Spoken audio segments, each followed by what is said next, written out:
welcome to the TLN live panel tonight. Tonight we are talking about what is a professional tutor. And with me tonight, I've got Jay Sherry from Teach All About It Film. I've got Joe Brody. And I've got Judy Bryce. Oh, well done. Make the blonde the MC. Thank you, guys. So I'm going to hand over to Jay to introduce himself and tell you a little bit about what he does. Go on, Jay. Okay, thanks, Tracy. Yes, so I am Jay. I run Teach All About It Film, which is a franchise of Teach All About It. Our main focus is GCSE film studies and focusing on distance learning as well as one-to-one tuition. And I've been doing that since when did I start that? I suppose probably September 2019. So I'm fairly new to this whole thing, but loving every minute of it. Brilliant. Thank you, Jay. Joe, your turn, my love. Hi everyone. So I am Joe and I run Bright Sky Tutoring and we specialise in secondary English. So I say we because I'm just in the process of becoming two. I've been a one-woman show for the past year, but we are in the process now of becoming plural. But yeah, we specialise in secondary English and also the upper key stage 2 as well. But our main focus is key stage 3 and GCSE. Fantastic. Judy, go for it, my darling. Hi, well, I'm Judy Bryce, and I'm also just this week changing from being called JMB Tutoring to, which is sole trader, to being JMB Educational Services Limited. So that's all just happening this week. So I've just got a new logo alongside. There we go. I currently I am a specialist in teaching neurodiverse children. I teach maths to children who are neurodiverse, so they may have diagnosis or just a suspicion of dyslexia, dyscalculia. They might have ADHD, they might be on the autistic spectrum, any of those things. So that's what I specialize in doing. And so I am a maths teacher. I'm primary trained, but I'm a maths specialist. So that's what I do, but particularly teaching neurodiverse children. Fantastic. Thank you, Judy. I am Tracy Landsberg. I run Science Success. I am a one-woman show, a very, very busy one-woman show. I specialize in helping Key Stage 4 students reach their science grade targets and also A-level Salters-Nuffield biology students reach their A-level grades for biology. We're going to kick off with our very, very first question. So let's start with, do all tutors need to be qualified? And we're going to kick off with Shay giving us his opinion on that. Go on, love. Okay, so my opinion is no. Pretty straightforward, or at least not like a full teaching degree, I would say.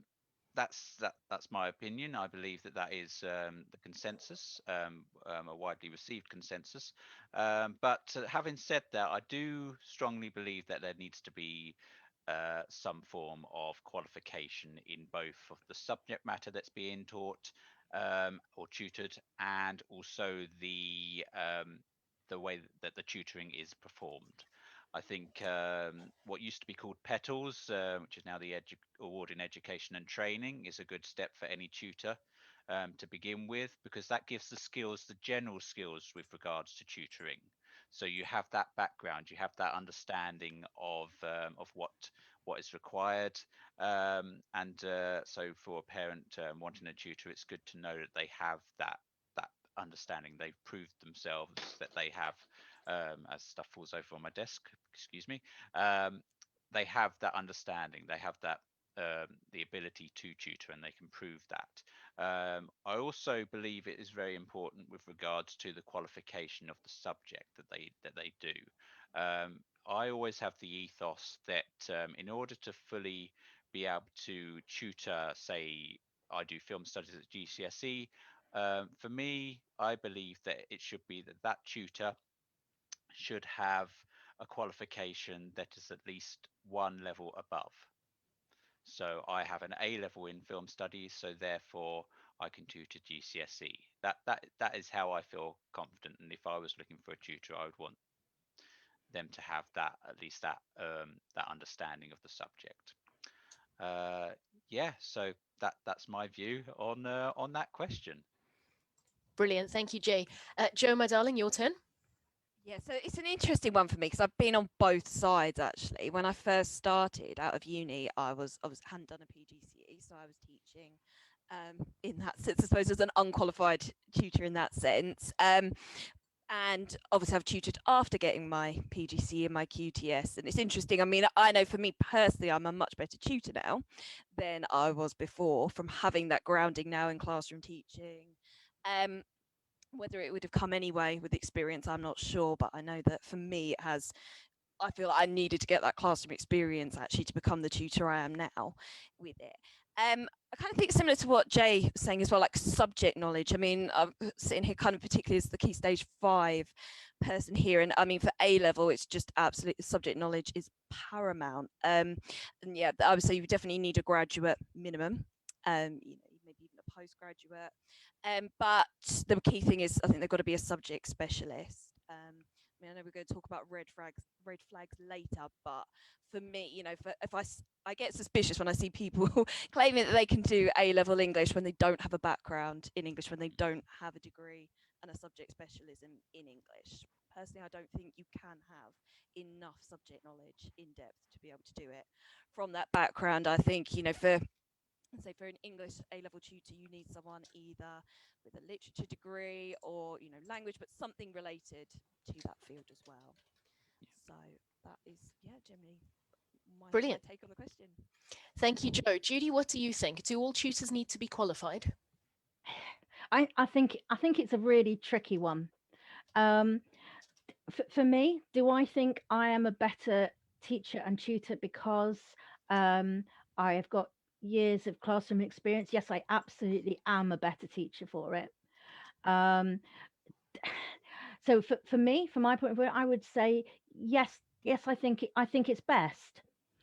That said, there are situations where somebody can have enough knowledge, they can have enough experience, especially if they've got lots of experience.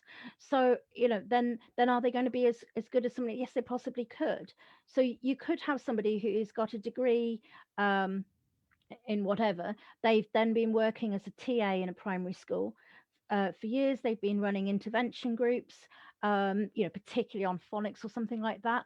Would they be a good tutor to teach phonics to a small child? Yes, I think they would be. Um, would they be better at teaching phonics to a small child than me?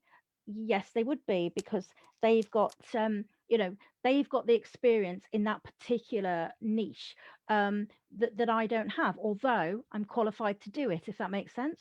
Um, yeah, I'm really torn on this, because a big bit of me says yes, I think we should be. Um, but then I can see that there are very good exceptions to the rule where somebody could be a very good tutor. And I think I'm also torn of like the differences between somebody like all of us on this panel today, who this is our job, this is our profession, this is our career. This isn't an add-on, this isn't as well as. We're not in the classroom and then doing a bit of tutoring. We're not working as a something and doing a bit of tutoring. This is, we are professional tutors. So should we be more qualified? Yes, I think more qualified and more experienced. Yes, I think we should, which is different from somebody who is maybe an undergraduate who is doing a bit of tutoring alongside their degree to get some money to pay for their degree. So yeah, Brilliant. I think so. Yeah. Fantastic. Thank you, Judy. From my point of view, do tutors need to be qualified? I would say there's a yes and a no answer to that, but do tutors need to be experienced and have the subject knowledge? I would say an absolute resounding yes to that. Yes. I would say that my QTS has helped me do things like become an exam board examiner.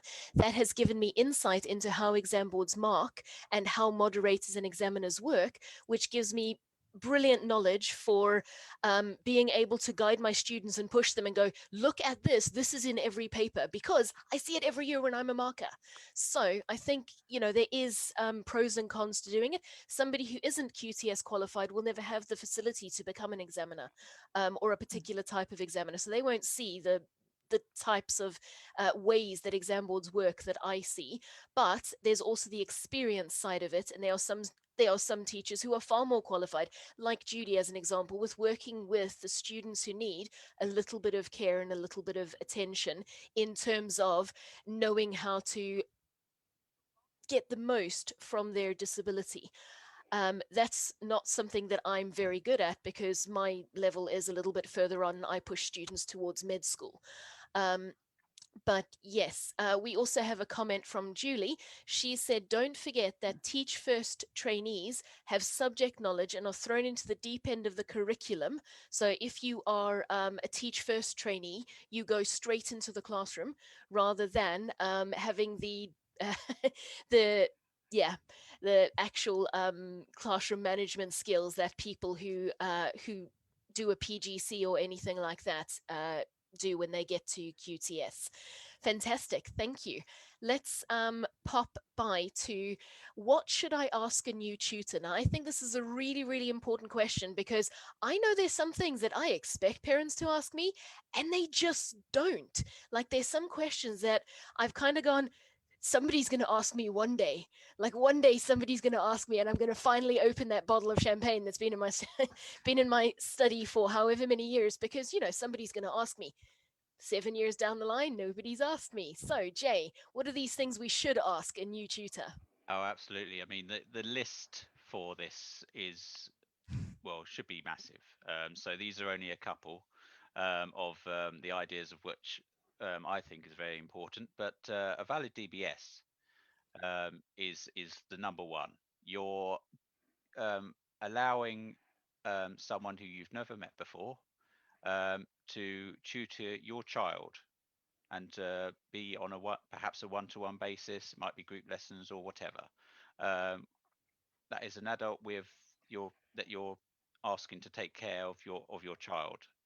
Um, you really that person that you're that's the tutor needs to have a DBS. It's so important for you to have that. And the amount of I've never been asked by any student that I have or the parent of any student regarding DBS. It's just Shall we just have a never show come of up. hands on that? Who has never been asked? Yep.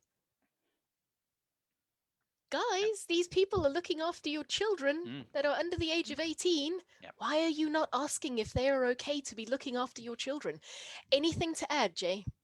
Yes, just two other quick points is obviously the experience. How experienced are they in the topic? I mean, again, they are providing this knowledge to the to your child. And one other last thing is about the personal one-to-one basis is if there's any SEN requirements, are they equipped to be able to deal with that? Because that is also a very important and that the tutor has that ability to undertake that. Phenomenal points. Thank you, Jay. Joe, what would you add to what Jay's just said? So I think for me, one of the first things, qualifications, and particularly like be upfront because some parents will only want a qualified teacher, some are not bothered, and I think it's really important to be, upfront about that, so there's no nasty shocks or revelations later on. So there's trust there, from the beginning as well, and obviously, yeah, the experience that they have sort of linked in with the qualifications. I would also expect, in terms, particularly for GCSE, I suppose it's not relevant so much for lower down, but exam boards. It always amazes me, actually, quite a lot of parents don't necessarily know what exam board their child's doing, and which, it's fine, but they don't always understand that it matters to them as well. And, if you said to a tutor, like, she's doing AQA for English, and they said, what's AQA? That would be a concern for a tutor. They need to be familiar with that. With A level as well, the key texts. I mean, I don't profess that I've taught everything ever, but tutors, they should be aware of the key texts. With that, maybe things about the approach to tutoring as well. With that, I mean, I don't operate from a sort of one size fits all, but you can give parents some idea of perhaps what you might do in the first lesson with them as well. Other things like testimonials, sort of where are they as well. And I think, just a second, what Jay was saying about the DBS. definitely really important. And also, I mean, in terms of safeguarding, so I'll have a safeguarding policy Mhm. as well, both for my face-to-face and almost particularly for online, because I think in some ways that's almost more of a concern as well. So don't be afraid to ask whether they thought about those things and got those things in place as well, because it's really important. Brilliant. Thank you, Jo. Do you have anything to add for the what should I ask? I forgot to unmute myself, and there we What go. should I ask a new tutor? Go on. Okay, so the things that I've thought about is to do with the technology, um, because I think that's what separates. I mean, I'm a fully online tutor now, with no in at all. I'm never going to go back to being in person. I don't think. I'm certainly not planning it. So with online tutoring, it's like how does the tutor tutor online? And my absolute sort of thing that they absolutely have to do is, do they use a video call? And personally, if a tutor is saying they don't use a video call, I absolutely wouldn't use them. So if they say, oh yes, I tutor online, I send them some work through in an email, and then they do it. Now that's not tutor to me. That's not tutoring online. That is sending some that's remote learning, and that's not the same, and that's not what I that's to me, that's not professional online tutoring. So they need to be on camera. And although in schools a lot of thing with the remote learning, they had to have cameras off, mics off, I would feel that the intention with any online tutor would be that I can see them, they can see me all the way through.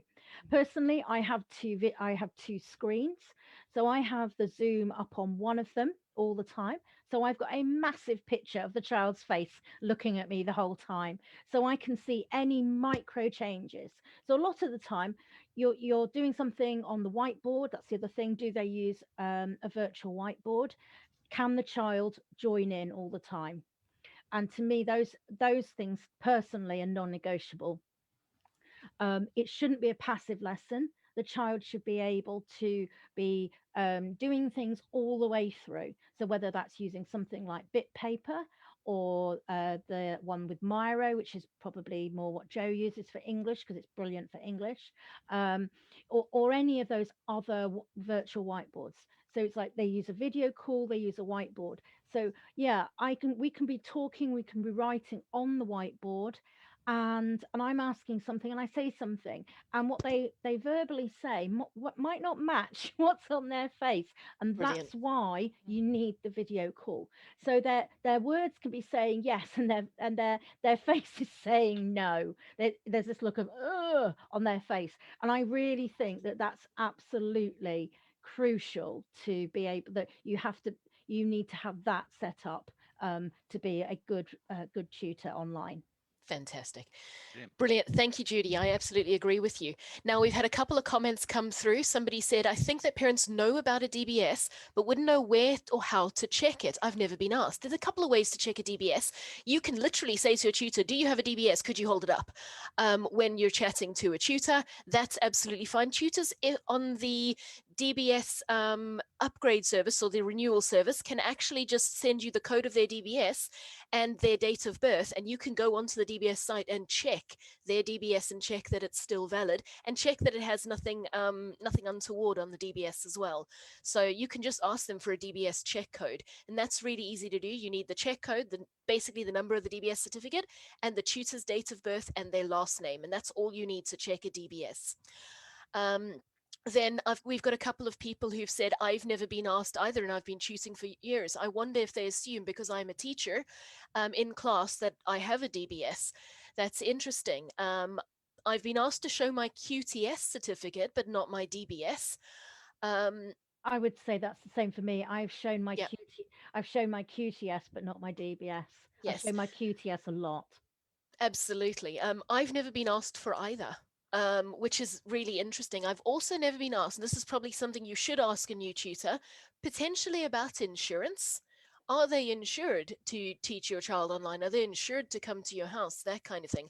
Ask them about their insurance, because if they're running a business, there should be some form of insurance in place. We've got the next question. What makes you professional? And let's go on to that. I think Jay's going to lead with insurance, aren't you?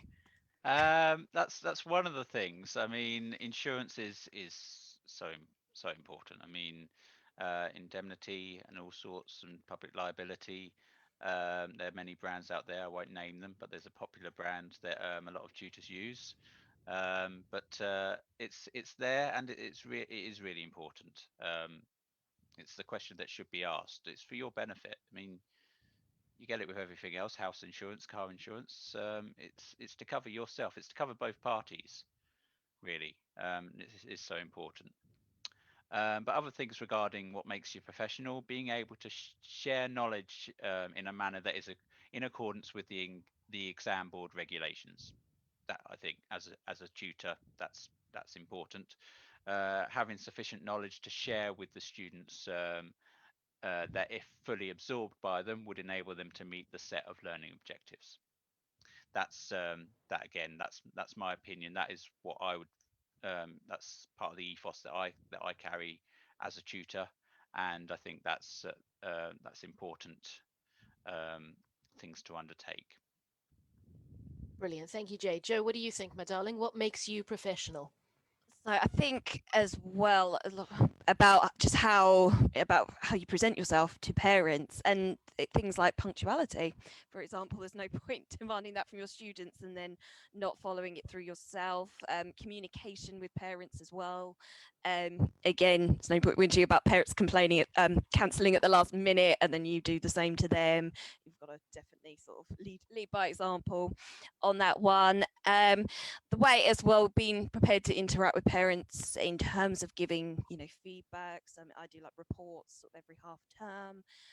Parents can book, I usually ask parents to sort of book time for phone calls with me, just because I have two small children as well, so it's kind of like, if you could just call me, I might be in the middle of parenting, so but there's always a way for parents to get in touch. I think perhaps in some ways as well, maybe building on what Judy said as well about, like, when you turn up to the lesson, evidence of planning, evidence of marking in their resources. If you turn up to the lesson and actually there's no evidence of anything prepared in there as well, you're not actually using any resources. For me, that would sort of raise question marks about the tutor. And also sort of going with that though as well, adaptability, being able to if a student throws something at you at the last minute and says, oh, I'm really struggling with this, actually, can you help me? Or can I've got an assessment tomorrow on this, can you give me some feedback? Being able to, within reason, being able to sort of adapt in the moment as well to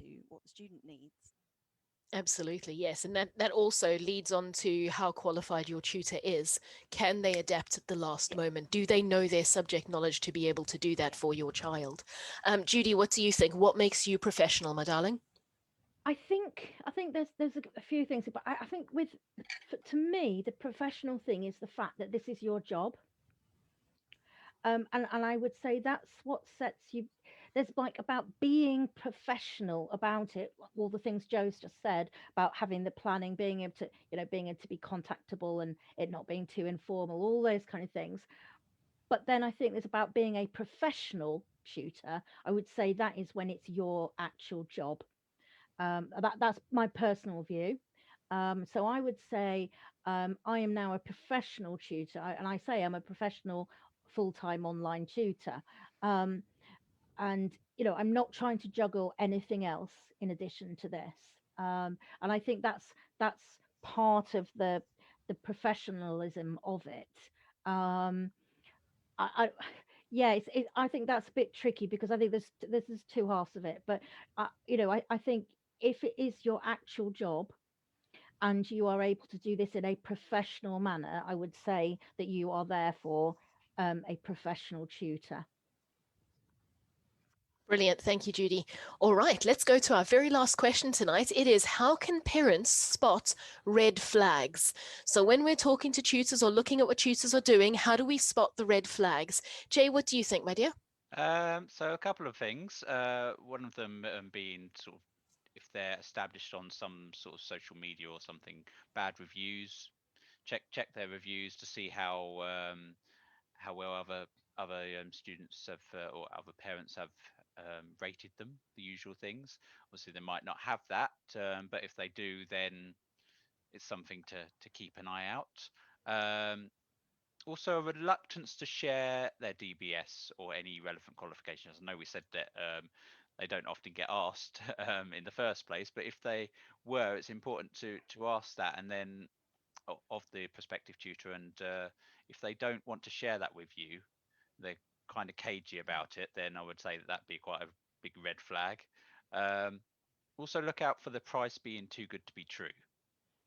Mhm. I would think if like someone's doing one-to-one tuition for £5 or something an hour, then you've got to think, well, what's the quality of service going to be like for that? Where has the material come from? If they just nicked it from someone and trying to pass it off as their own. So that's something. And also, my last point, bad spelling and grammar, including on their social media and websites. Think carefully on that, because obviously, if they have not proofread the material that they're putting out, then how can they be of that standard when marking material? It's the image that's given out. I think that's quite important.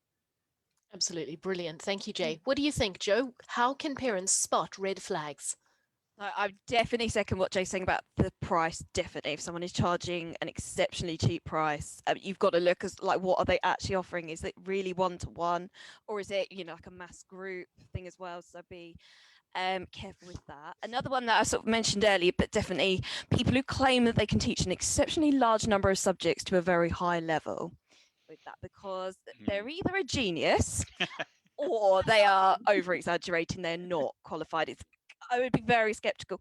For example, someone who says they can do sort of A level English and maths, they may be just brilliant, they may be very intelligent, but I think you'd have to be pretty exceptional to have the subject knowledge in both those areas. You have to be Mm. very broad and all round. So I would, encourage parents to actually ask, what are the qualifications that you think you could do? You think you could teach to that level? Um, Other things, as I say, not asking about the exam board, particularly if it's GCSE or A level tuition. If they haven't asked you what exam board your child's doing, what are they doing with your child? Because GCSE and A level, it needs to be tailored to the exam board. It can't. A lot of people think with English that it's a skills based and it'll just be general, but actually there are big differences. AQA and EdXL as well. There are big differences with that. And the other thing, again, just evidence of poor subject knowledge as well with that. Again, you wouldn't expect people to have read everything, but I mean, there's certain texts. If a tutor didn't know an inspector calls, for example, and they were saying they could teach GCSE English literature, it'd be like, that is the text that everyone does for GCSE English literature. So if you're saying you don't know that text, that would be worrying or a concern to me as well. Yeah. Fantastic, Joe. Judy, what can parents use to spot red flags when talking to tutors? Okay, I've got three things I've written down. One is that which I've basically touched on before, that they wouldn't be using a video call. Absolute massive, ginormous red flag to me. If they're not going to be actually using a video call, don't have them. And so, but the second part of that is them if they're not embracing technology. We've all been. It's now over a year since lockdown hit, and if there is a tutor who has been tutoring and stopped I mean, there are exceptions to the rule, but generally speaking, if they stopped tutoring and just went, "Oh, I can't do online," and then didn't do it, and then suddenly now only just starting to be online, it's like, well, what have you been doing? The rest of us had to pivot and learn this technology on the hoof really, really quickly. So I would be very wary of somebody at this stage, having just gone through all of this that we've all had to go through, that if they weren't using, like, embracing the technology. Everybody's now been on Zoom call. There's really no excuse now to not be using technology. I would also slightly be wary of somebody if they're very apologetic for being online, and we're going, oh yeah, well I'm doing online now, but I know it's not as good as in person, and hopefully soon I'm going to be able to go back to in person. But we're kind of muddling along, something like that, where they're being very apologetic. I would say that that's a flag that this person hasn't put themselves out to learn the technology and find a way that works for them and their pupils. Now, I've got one of my pupils is profoundly deaf, with cochlear implants, and I've taught him all the way through lockdown online. Now, people would say, well, you can't teach special needs children online. You can. You can't teach somebody who's deaf online. You can. Um, I have to say, it's not been easy, but I have found ways to use and harness the technology. So if they just said, oh, as I say, if they were just very apologetic, oh, it's not as good, it's not as good, I would say that would be an issue. I would think, well, if you don't have any faith in what you're doing, you shouldn't be offering it, is my opinion on that. Brilliant. Thank you, Judy. Perfect. Julie has said in comments, relationship, how do they interact with your child? Have you popped past, the door and listened to their conversation? Have you listened to how the tutor is speaking to your child, interacting with your child, encouraging your child, praising your child? Because you want this child to develop and grow. Another thing I would say about the exam boards, yes, if the tutor's not asking you the exam board, that is a problem. But I would say about half the parents can actually give me that answer without contacting the school. Only about half the parents know which exam board their child is doing, which means that, does that mean you're getting your child the best resources? Even if you don't know what exam board they're using. So I would watch that, especially from the tutor perspective. They will ask you what exam board, if they're any good, to be able to tailor things to your child. It would be lovely if you knew which one we needed. And then ask about your tutor's success rate. So um, if you know uh, students who've come from that tutor the years before, obviously, if you've been passed on to that tutor, you know that they're good. But if you've got their details randomly, ask them about, their reviews, ask them about their success rate, ask them about, how many of your students went on to be wherever your child wanted to be next year. Ask about those things, because that can give you a good insight into how the tutor is and what the tutor can do for your child. For that, I would say, Tracy, that I think there is a difference between Primary, yes. primary and secondary. For you, you are able to have actual data of Yes. this many children, this many exams, these were the percentages of what they got, of grades. And I think it's very, you can actually define it. I Yes. think the moment you come down into the younger children, and then, like for me, I'm younger and I'm on the special needs thing. If yeah, Yeah. absolutely. It's defined by confidence, absolutely. And for me, I've got children who come to me absolutely terrified of maths. They are literally physically sick at the thought of Mm. maths. If I can get them to come on a call with me, play some games, feel a bit happier, is that as much of a success as you Oh, getting somebody an A star? Personally, I think it absolutely. is, but I can't quantify it other than the Yes. fact that they do feel much better. So it's a very difficult thing. So I've had it when people said, well, what's your success rate? Well, success rate measured to what? In what? Yes, So exactly. I But think it's quite specific as to what you do and what you offer, as to whether you exactly. can give data or whether it's just anecdotes. Oh, absolutely. And I think your anecdotal evidence of success is actually quite good.